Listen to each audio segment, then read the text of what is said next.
तो फोन पर हम स्क्रॉल कर रहे थे ट्विटर, तो उस पर एक योगी जी का पुराना बयान आ गया जिसमें वो समाजवादी पार्टी के लोगों की तरफ देखते हुए विधानसभा में कह रहे थे कि आप लोग तो तालिबान को मानने वाले लोग हैं, देखिए तालिबान क्या कर रहा है।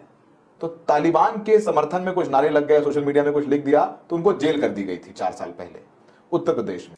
आज देखिए समय का पहिया घूमा, बहुत ज्यादा घूमा भी नहीं, 4 साल के अंदर जिस तालिबान को मुख्यमंत्री योगी आदित्यनाथ गाली दे रहे थे, तमाम लोग लिख रहे थे, वही तालिबान के विदेश मंत्री भारत में हैं और उनका स्वागत सत्कार हो रहा है, प्रोटोकॉल मिल रहा है।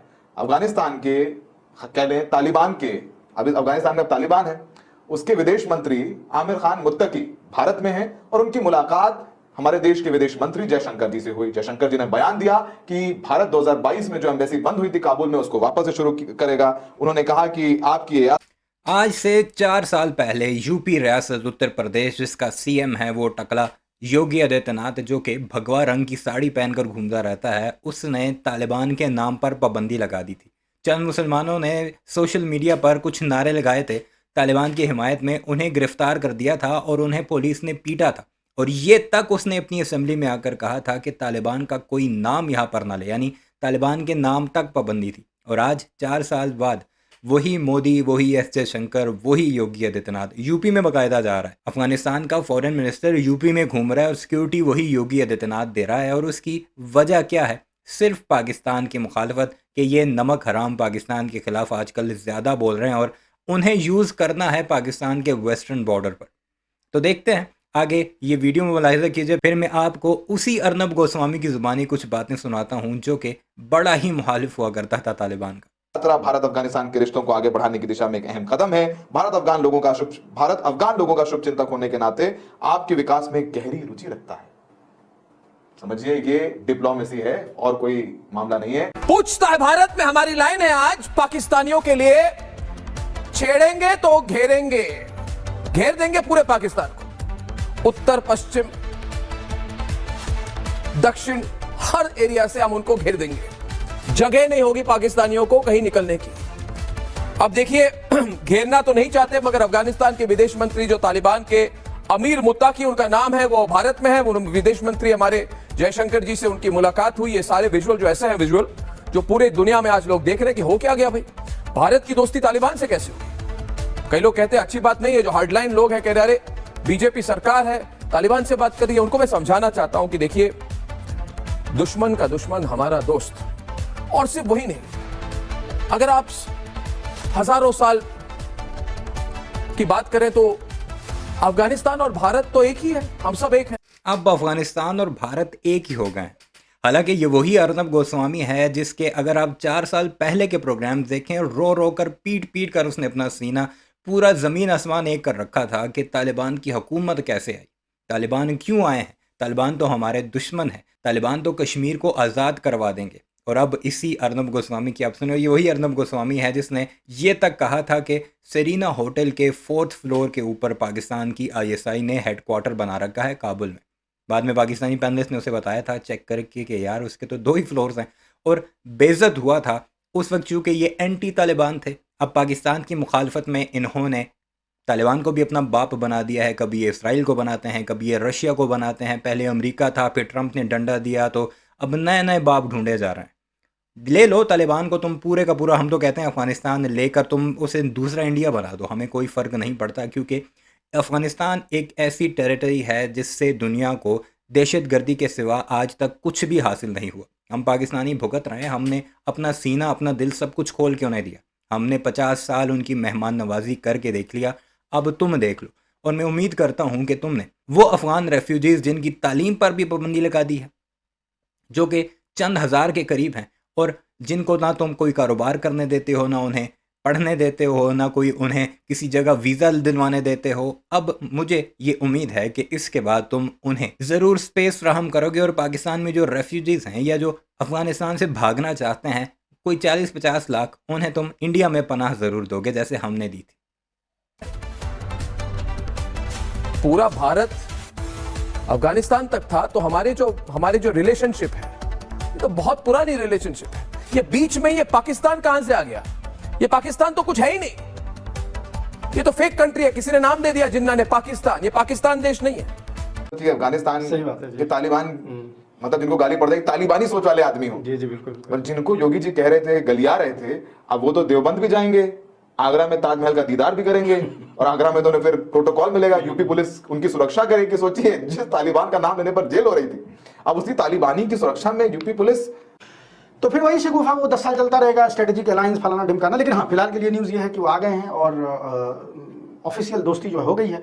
और भारत में जो लोग 2021 में दूसरों को जेल भिजवा रहे थे और तालिबान पे ये कर रहे थे, उनको अब समझ नहीं आ रहा कि वो क्या करें। अच्छा, दूसरी जो आपने बात बताई ऑफिशियल प्रोटोकॉल की, तो वो भी बड़ा इंटरेस्टिंग है कि चूंकि ऑफिशियल मीटिंग है तो ऑफिशियल प्रोटोकॉल आपको दिया जाएगा, आपके साथ ट्रीटमेंट वही किया जाएगा जो एक विजिटिंग फॉरेन मिनिस्टर का होता है। दारुल उलूम देवबंद क्यों जा रहे हैं? क्योंकि पहले भी हमने कई बार प्रोग्राम में अपने जो नॉन मुस्लिम हमारे दर्शक हैं उनको ये बात समझाई है कि दारुल उलूम देवबंद जो है, यानी देवबंदी इस्लाम जो है, थियोलॉजिकल लेवल पे तालिबान जो है वो देवबंदी इस्लाम को मानता है। और तालिबान के लोग पाकिस्तान में जिस भी मदरसे में पढ़ते थे उसके जो वहाँ के जो आलिम होते हैं, टीचर्स हैं, वो सारे के सारे देवबंदी ख्यालात से आते हैं। एनीवे, मुताकिद है और बातचीत हो रही है हमारे साथ। कल जब वो पहुंचे तो पाकिस्तानी इतने डर गए, इतने बौखला गए कि इन्होंने मुताकिद दिल्ली के एयरपोर्ट में इन्होंने लैंडिंग की। 3 घंटे बाद पाकिस्तानियों ने एक फेक अटैक कर दी काबुल पर, अफगानिस्तान पे अटैक कर दिया, फेक अटैक कर दिया। अब ये अटैक और फेक अटैक क्या होते हैं, ये जबरदस्त बंदा ही हमें बता सकता है। भड़क गए, क्यों भारत जा रहे हो, क्यों रूस जा रहे हो, हमारे साथ बात करो, हम भी तो कुछ। अरे नहीं हो आप पाकिस्तानी हो, आप कुछ नहीं हो। और ऐसी अटैक थी जिसका कुछ इंपैक्ट ही नहीं हुआ। जैसे पिछली बार अटैक किया था पाकिस्तान ने और पता चला ये फुलझड़ी, दिल्ली से 200 किलोमीटर दूर एक फुलझड़ी गिरी है और किसी किसान ने फुलझड़ी पकड़ के दिखाई, ये देखो पाकिस्तानी फुलझड़ी। हमने ब्रह्मोस फेंका, उन्होंने फुलझड़ी इस तरफ फेंकी।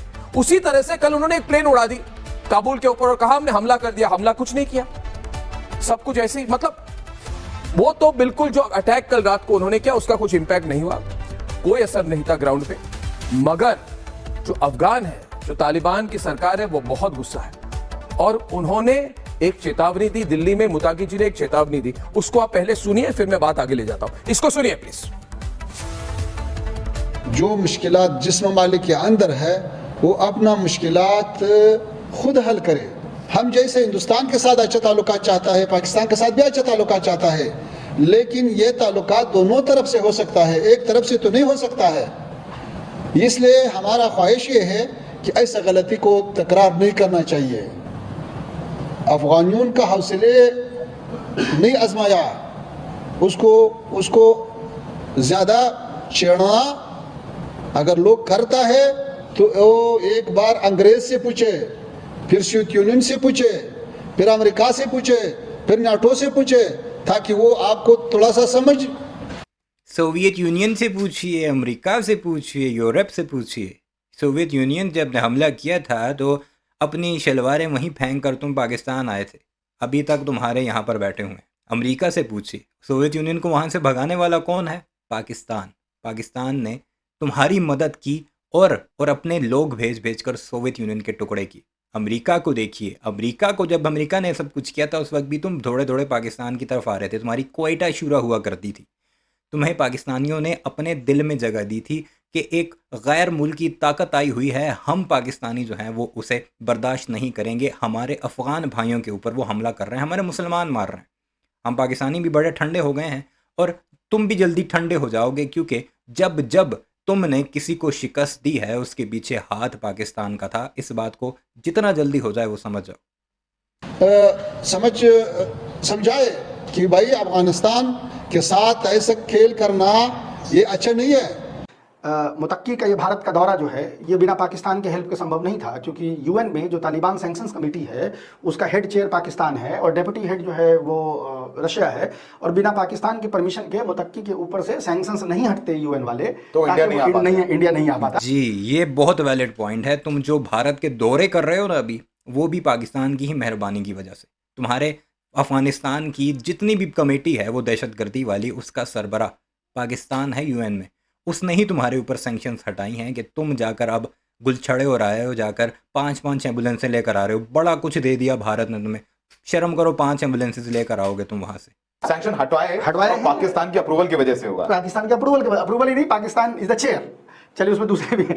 तो ये अच्छा, मैं सुबह से देख रहा हूँ कि कुछ अखबार लिख रहे हैं कि पाकिस्तान को झटका और ये चीज़, बट ये अभी आप देखेंगे इसमें कई सारी चीज़ें, कई पेचें हैं जो पीछे चल रही हैं, लेकिन ये झटका जैसी कोई चीज़ नहीं है। ये उसके अप्रूवल से तो ये मुत्तकी साहब जो हैं भारत में 16 तारीख तक हैं, उनकी आज मुलाकात हुई है, हम दिखाई रहे हैं जयशंकर जी के साथ उनकी तस्वीरें, जयशंकर जी का बयान भी हमने आपको बता दिया। यही सब बातें उन्होंने बोली है। भारत अपनी एम्बेसी जो टेक्निकल मिशन है, जैसे शाही साहब ने बताया, वो एम्बेसी हो ये हालात हैं जी हमारे पड़ोस में। औकात दिखा रहे हैं अब भारत के ही सहाफ़ी अपनी सरकार को कि जिन तालिबान को एक गाली बनाकर तुम हमारे सामने पेश किया करते थे, जो तालिबान का नाम लेता था उसे गिरफ्तार करवा लिया करते थे, आज वही तालिबान पाकिस्तान की दुश्मनी की वजह से तुम्हारे नए बाप बन गए हैं। तुम्हें अपने नया बाप मुबारक हो, उसके साथ गुलछड़े और आओ मज़े करो, उसे पैसे दो, सब कुछ दो। हमें इसकी 1 रुपए की भी फ़िक्र नहीं है। हमें फ़िक्र है तो अपने शहरियों की, जो इन गंदे लोगों की वजह से रोज़ाना की तादाद में दहशतगर्दी का शिकार होते हैं, और उस पर नकील डालना हमें अच्छे तरीके से आता है। बहरहाल इस सारे मामले पर आपकी क्या राय है, कमेंट सेक्शन में ज़रूर बताइएगा। ख़ासकर अर्नब गोस्वामी के बारे में ज़रूर कुछ लिखिएगा। वो जो चीख रहा है पाकिस्तान कुछ नहीं था, हम तो भाई भाई थे, हालांकि सिर्फ इसके 4 साल पुराने जागरा बयान देख ले, आप सर पकड़ कर बैठ जाएंगे कि इतनी मुनाफिक कौम एक बस्ती है हमारे मशरिक़ में।